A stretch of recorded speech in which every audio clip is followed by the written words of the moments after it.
नमस्कार, आपका स्वागत है। दोस्तों, विवाह में आ रही बाधाओं का एक सबसे बड़ा कारण हमारे घर में अशुभ पेड़ पौधों का लगा होना। श्री कृष्ण ने ऐसे पेड़ पौधों के बारे में बताया है जिनका घर के अंदर होना घर के मंगलकारी कार्यों में बाधा एवं दुख दरिद्रता लेकर घर में आता है। ये वृक्ष घर में या घर के सामने होने से उस घर में निवास करने वाले लोगों की कभी उन्नति नहीं होती है। साथ ही घर में होने वाले शादी विवाह में अड़चने होती है। दोस्तों, वास्तुशास्त्र के अनुसार वृक्ष तथा पौधे हमारे घर की सुंदरता को बढ़ाते जरूर हैं और साथ ही यह वातावरण को शुद्ध रखते हैं। वृक्षों से सकारात्मक ऊर्जा का संचार होता है जो हमारे जीवन के लिए अत्यंत आवश्यक होती है। वृक्ष नकारात्मकता को कम करके वातावरण को अधिक सकारात्मक बनाने का कार्य करते हैं। घर के सामने शुभ पेड़ पौधे लगाने से घर में बरकत आती है। साथ ही ये पेड़ पौधे कई प्रकार के वास्तु दोषों को नष्ट करते हैं। घर के आंगन में खड़े वृक्ष देवताओं के समान हमारे घर की रक्षा करते हैं। इसीलिए हमारे पुराण और शास्त्रों में घर के अंदर कुछ शुभ वृक्षों को लगाने की सलाह दी गई है। आज हम जानेंगे हमारे घर की सीमा में कौन से वृक्ष तथा पौधे होने चाहिए और कौन से वृक्ष नहीं होने चाहिए। जैसे कुछ वृक्षों को शास्त्रों में शुभ बताया गया है, उसी प्रकार से वास्तु शास्त्र में अशुभ वृक्षों तथा पौधों का वर्णन मिलता है। इन वृक्षों का घर में होना अशुभ और अमंगलकारी होता है। ये वृक्ष घर के सामने होने से दुख तथा दरिद्रता का ही सामना करना पड़ता है। इन वृक्षों के घर में रहने पर घर के बच्चों के विवाह होने में बाधा उत्पन्न करता है और धन का नाश होता है।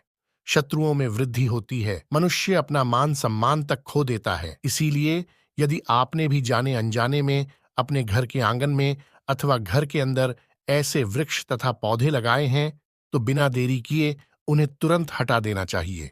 सबसे पहली बात है, घर के मुख्य द्वार को हमेशा ही लताओं से, फूलों और पौधे से सजाकर रखना चाहिए। मुख्य द्वार जितना सुंदर होगा उस घर में उतनी ही अधिक सुख शांति बनी रहेगी एवं मंगलकारी कार्य बिना बाधा के होंगे। किंतु ध्यान रहे, मुख्य द्वार पर किसी भी वृक्ष की छाया नहीं पड़नी चाहिए। इससे छायावेद निर्माण होता है और परिवार में समस्याएं उत्पन्न होने लगती है। दूसरी बात है, घर के आग्नेय कोण में और नैऋत्य कोण में किसी भी प्रकार के वृक्षों को लगाना अशुभ होता है। ये वृक्ष जल्दी ही सूख जाते हैं और अशुभ परिणाम प्राप्त होते हैं। तीसरी बात है, घर की उत्तर दिशा में पाम और कनक चंपा का पौधा लगाया जाता है तो घर में शुभ कार्य होने लगते हैं और धन में वृद्धि होती है। चौथी बात है, यदि घर का मुखिया व्यापार करता है तो उसे घर की सीमा में नीम और बेल के पेड़ों का रोपण करके उनका पालन पोषण करना चाहिए। इससे उनके व्यापार में अधिक लाभ प्राप्त होता है। पांचवी बात है, घर में कहीं भी ऊपर की तरफ जाने वाली लता बहुत ही शुभ परिणाम देती है, किंतु अगर लता ऊपर से नीचे की तरफ आती है तो अधोगति होती है और कई तरह के दुखों को भुगतना पड़ता है। यदि इस स्थान पर कोई मनी प्लांट लगा हुआ हो तो और भी अधिक शुभ फल मिलते हैं। छठी बात है, केले का पेड़ घर के लिए बहुत ही अधिक शुभ माना जाता है क्योंकि इसमें बृहस्पति देव का निवास होता है। इससे विवाह में आ रही दिक्कतों से छुटकारा मिलता है। लेकिन ध्यान रहे, इसे घर के पीछे लगाना चाहिए। यदि इसे घर के सामने लगाना हो तो तुलसी के पौधे के पास लगा सकते हैं। तुलसी के पास केले का पेड़ हो तो धन संपत्ति में भी वृद्धि होती है क्योंकि केले के पेड़ में बृहस्पति देव निवास करते हैं और तुलसी में माता लक्ष्मी का वास माना जाता है। आइए अब जानते हैं कौन से पेड़ पौधे घर में लगाना अशुभ होता है। सबसे पहले बात करते हैं कांटेदार पौधों की। दोस्तों, आपको घर में कभी भी कांटेदार पौधे को नहीं लगाने चाहिए क्योंकि कांटेदार पौधे हमारे वास्तु को प्रभावित तो करता ही है, साथ ही इस तरह के पौधे घर के बच्चों को भी नुकसान पहुंचा सकते हैं। इसलिए घर में कांटेदार पौधे लगाने से हमेशा बचे रहें क्योंकि इनके कांटे नकारात्मक ऊर्जा उत्पन्न करते हैं और खुशियों को घर में प्रवेश नहीं करने देते। लेकिन फिर भी गुलाब जैसे कांटेदार पौधे लगाए जा सकते हैं, परंतु गुलाब के पौधे को घर की छत पर ही रखें तो बेहतर रहेगा। इसी के साथ अगर धार्मिक दृष्टि से भी देखा जाए तो भी कांटेदार पौधों को घर में लगाने से परिवार में लड़ाई झगड़े बढ़ जाते हैं और इतना ही नहीं, इससे घर का वातावरण भी खराब होने लगता है। दोस्तों, दूसरे नंबर पर आते हैं मुरझाए हुए पौधे। आपने देखा होगा कई बार हमारे घर के गमलों में लगे हुए पौधे सूखे या मुरझा जाते हैं, तो ऐसी स्थिति में हमें इन पौधों को घर से बाहर निकाल देना चाहिए। नहीं तो जब भी आप घर में मुरझाए हुए पौधों को देखेंगे तो आपके स्वभाव में भी परिवर्तन आ जाएगा और घर में मायूसियत फैली रहेगी। इसलिए घर में कभी भी सूखे हुए पौधे ना रखें, उन्हें तुरंत बाहर निकाल दें। तीसरा पौधा है बोनसाई का पौधा। शायद आप बोनसाई पौधों का मतलब नहीं जानते होंगे, तो हम आपको बता दें कि यह वे पौधे होते हैं जो किसी भी बड़े पेड़ का छोटा रूप होते हैं। इनकी बढ़वार को किसी वैज्ञानिक तरीके से रोक दिया जाता है। इसलिए माना जाता है कि इस तरह के पौधे हमारे चारों तरफ की सकारात्मकता को भी रोक देते हैं। इसलिए बोनसाई पौधों को ना ही घर में तैयार करना चाहिए और ना ही बाहर से लाकर लगाना चाहिए, क्योंकि वास्तुशास्त्र के अनुसार यह पौधे घर में रहने वाले हर सदस्य का आर्थिक विकास रोक देते हैं तथा घर में होने वाले शुभ कार्यों को भी अपनी तरह बढ़ने से रोक देते हैं। दोस्तों, अब बात करते हैं बबूल के बारे में। आपको पता ही होगा, यह एक बड़ा कांटेदार वृक्ष होता है, इसीलिए इसका पौधा घर में लगाने का सवाल ही नहीं उठता।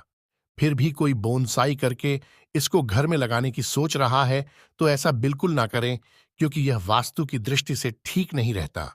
ऐसे पौधे सिर्फ हमें नुकसान पहुंचाते हैं, क्योंकि इनके कांटे बड़े हानिकारक होते हैं। दोस्तों, अब बात कर लेते हैं बेर के पेड़ के बारे में। कहा जाता है कि फलों में गिने जाने वाले बेर को खाने के लिए लोग इसे अपने घर में भी लगा लेते हैं, लेकिन यह गलत है। कहते हैं इसे लगाने से घर में नकारात्मक शक्तियां आ जाती हैं। केवल इतना ही नहीं, धार्मिक दृष्टि से भी अगर देखा जाए तो बेर के पौधे का घर में होने से खासकर कन्याओं के विवाह होने में बाधा उत्पन्न होती है और आर्थिक समस्या बढ़ने के साथ ही धन की हानि भी होने लगती है। इस कारण से इसे घर में नहीं लगाना चाहिए।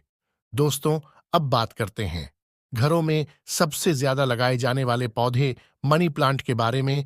दोस्तों, अगर आप अपने घर में तरक्की चाहते हैं तो घर के मुख्य द्वार पर आपको मनी प्लांट लगाना चाहिए।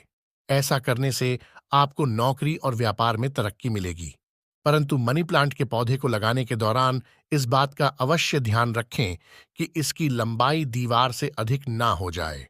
इससे आपके जीवन में परेशानियां आनी शुरू हो सकती हैं। मनी प्लांट का पौधा कभी खरीद कर नहीं लाना चाहिए, बल्कि इसे दूसरे स्थान से चुरा कर लाना चाहिए, तभी इसका शुभ फल प्राप्त होता है। अब बात करते हैं पपीते के पेड़ के बारे में। वास्तुशास्त्र के अनुसार घर में कभी भी पपीते का पेड़ नहीं लगाना चाहिए। यह पेड़ घर के लिए बहुत ही अशुभ होता है। अगर यह पौधा अपने आप उग जाए तो इसे तुरंत उखाड़ना चाहिए। जब फल खत्म हो जाए तो उसके बाद इसे उखाड़ कर फेंकना चाहिए। अगर पीपल का वृक्ष घर की पूर्व दिशा में होता है तो घर में निर्धनता व्याप्त हो सकती है।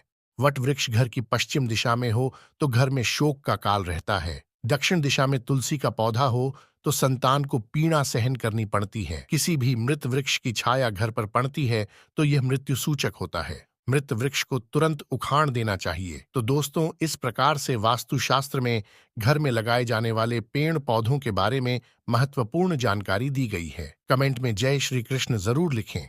साथ ही वीडियो को लाइक करना न भूलें और दोस्तों के साथ शेयर करें। ऐसी ही जानकारी पाने के लिए चैनल को सब्सक्राइब जरूर करें।